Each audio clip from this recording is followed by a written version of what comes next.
Assalamualaikum warahmatullahi wabarakatuh. Izin melaporkan, kami dari tim BioEva Ciampeduli. Kita ada 2 kendaraan off-road dan 1 kendaraan Basarnas.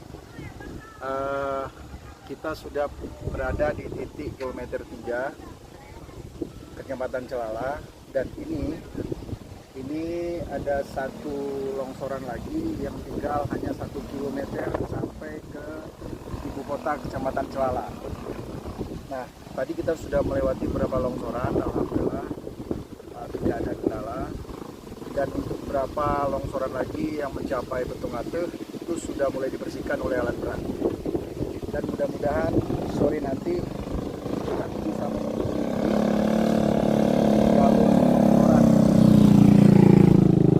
terakhir. Kemudian ada informasinya ada 1 lagi jembatan putus perbatasan Celala dengan Silinara. Mungkin hanya itu yang dapat saya laporkan. Terima kasih. Assalamualaikum warahmatullahi wabarakatuh.